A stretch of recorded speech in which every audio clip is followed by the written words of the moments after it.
Baik, hadirin juga pemirsa, kita beralih ke calon presiden nomor 2, Bapak Prabowo Subianto. Kami mohon kepada panelis untuk mengambil undian subtema di dalam fishbowl. Kami persilakan kepada Bapak Timbul Siregar untuk bisa menuju ke wadah yang telah tersedia. Sambil diperlihatkan Bapak kepada masing-masing calon presiden dan juga ke kami moderator. Kesejahteraan sosial dan inklusi.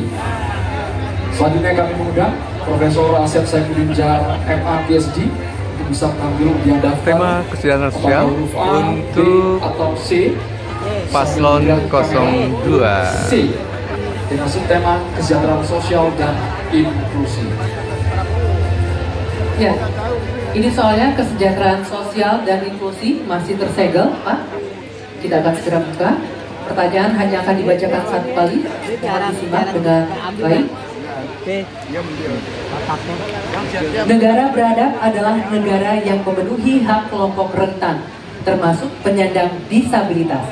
Pasal 5 Undang-Undang Penyandang Disabilitas diantaranya mengatur tentang pemberian konsesi dan penyediaan data belum terpenuhi. Pertanyaannya, apa komitmen paslon dalam pemberian konsesi dan penyediaan data penyandang disabilitas? Silakan dijawab, waktunya 2 menit, dimulai dari Anda berbicara.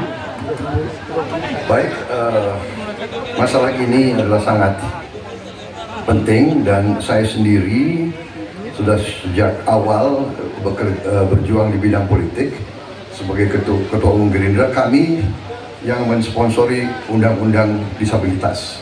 Kami termasuk yang mendorong itu lolos di DPR. Jadi kami juga berkomitmen bahwa kita harus memberi pendidikan khusus untuk mereka, membantu.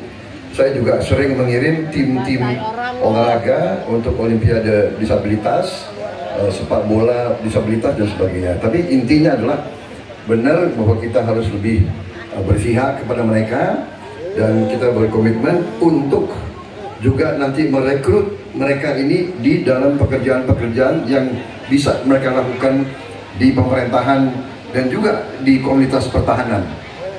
Ada bidang-bidang yang mereka dapat melaksanakan. Ya, sekarang kita juga bekerja sama dengan pihak-pihak luar untuk cari teknologi untuk membantu kaum disabilitas. Antara lain untuk membantu mereka yang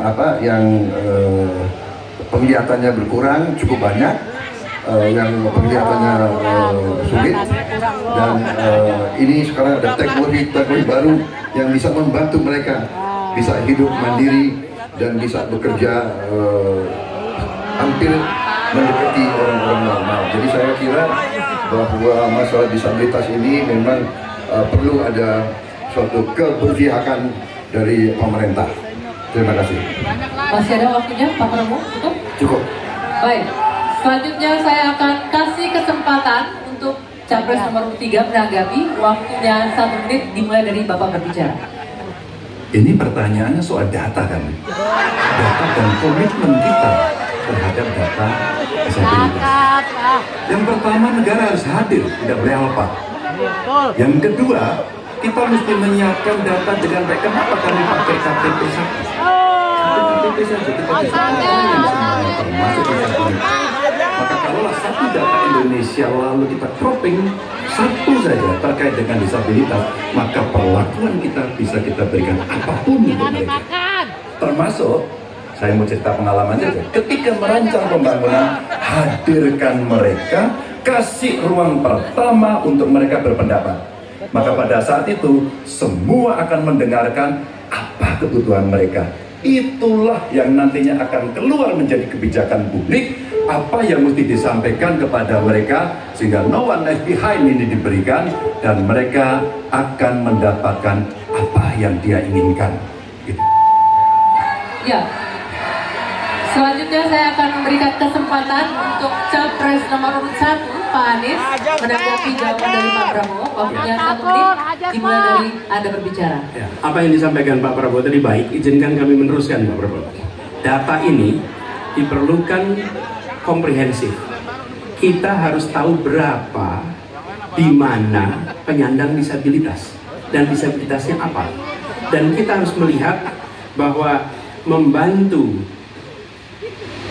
penyandang disabilitas itu bukan charity, tapi pemenuhan hak asasinya dan tanggung jawab negara. Karena itu kami mengusulkan, dan ini kami rencanakan, bekerja bersama dengan dinas di tiap wilayah, lalu bekerja dengan Dasawisna PKK yang tahu wilayahnya. Mereka diminta mencatat sehingga tiap kabupaten, kota, provinsi memiliki data tentang penyandang disabilitas. Lalu alokasikan anggaran untuk memenuhi kebutuhannya. Ketika dia bersekolah, sekolahnya harus dimodifikasi, maka dinas punya anggaran untuk modifikasi, tidak membebani sekolah. Jadi siapkan datanya, siapkan anggarannya. Ya, selanjutnya kami persilakan Pak Prabowo untuk merespon tanggapan dari dua capres ini. Waktunya 1 menit, Pak, silakan. Ya, sekali lagi kedua masukannya juga sangat relevan. Ya,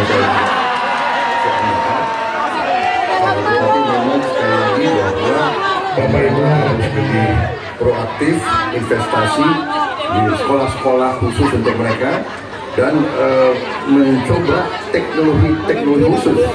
Sekarang sudah banyak terobosan dalam bidang teknologi untuk membantu kaum disabilitas, mereka yang penglihatan kurang, mereka yang pendengaran kurang dan sebagainya, mereka yang yang tangannya sekarang sudah ada protese-protese yang tangan-tangan buatan dengan artificial intelligence dan teknologi miniatur.